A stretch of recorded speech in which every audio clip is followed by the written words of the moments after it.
On va se faire tous les deux, pas j'allais dire en amoureux, non, on va se faire tous les deux simplement, voilà. Le Sablon, la Grand Place et le Palais Royal en vrai touriste en fait.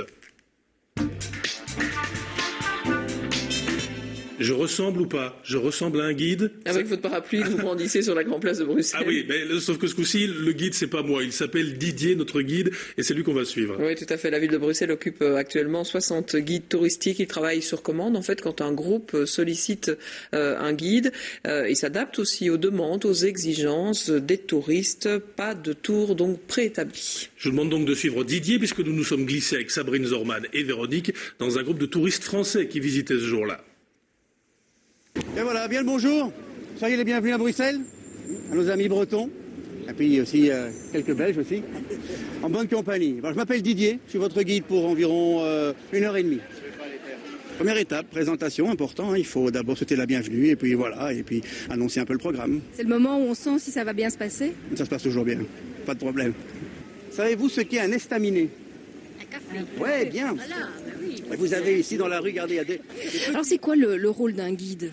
Un guide d'abord de faire découvrir la ville, de montrer des aspects qui vont sortir d'un guide livre. Hein. Si c'est pour répéter ce qui se trouve dans des guides, c'est pas la peine. Donc il faut essayer d'être un petit peu insolite, montrer des petits coins, des petites choses particulières, y apporter, je pense, un peu d'humour, essayer un peu. Faut jamais oublier que ce sont des gens en vacances avant tout. Voilà. Et à ce moment-là, c'est fait dans la bonne humeur. Il faut essayer de concilier la culture et puis un petit peu l'amusement. Dans cette rue, il y a aussi Jeanne Le Cupid. Alors on s'adapte en tant que guide à chaque groupe, c'est ça? Absolument, il faut s'adapter en fonction de l'intérêt du groupe. Certains groupes, évidemment, on ne va pas guider un groupe de touristes en vacances de la même façon qu'on guidera un groupe, une école d'architectes par exemple. Hein. Évidemment, il va falloir cibler son groupe et trouver rapidement. On a peu de temps, on a quelques minutes pour sentir la sensibilité et puis trouver l'intérêt du groupe, c'est important. Oui, il y a un côté psychologique en fait.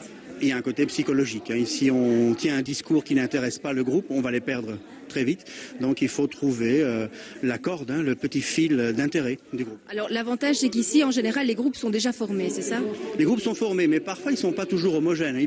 Ça peut être des gens qui viennent d'un peu partout. Regardez ici, par exemple, ce sont des Bretons accompagnés de Belges. Donc évidemment, ce n'est pas la même façon de guider non plus.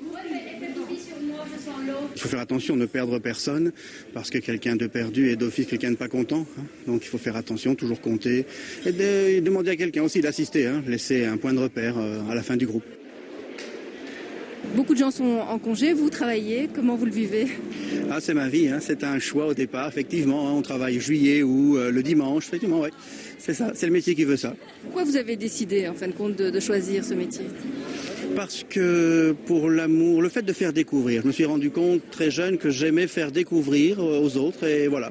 C'est une passion, votre métier? C'est une passion, hein, ça demande beaucoup de travail, la connaissance de langue, beaucoup d'études. Oui, c'est une passion, c'est ça, absolument. Voilà, la Grand Place de Bruxelles, voyez. La Grand Place, c'est un moment, c'est vraiment le moment le plus fort de la visite, où là on a l'émerveillement, ça fait plaisir. De n'importe quel coin du monde, le touriste est toujours émerveillé quand il arrive sur la Grand Place. Il y a toujours ce waouh. Et ça, pour un guide, ça fait plaisir, évidemment. C'est dur comme fer, comme étant un fait historique. Au lieu de venir là en pèlerin ignorant, on est très bien renseigné et puis c'est très agréable. Puis en même temps, il connaît bien son sujet. Il a beaucoup d'humour et il présente bien. On m'a un jour dit, certains guides guident avec leur cerveau, mais les meilleurs guides guident avec le cœur. Et sans amour, on a du mal de faire passer le sentiment pour une ville, c'est vrai. Il y a encore plein de choses à faire et à voir.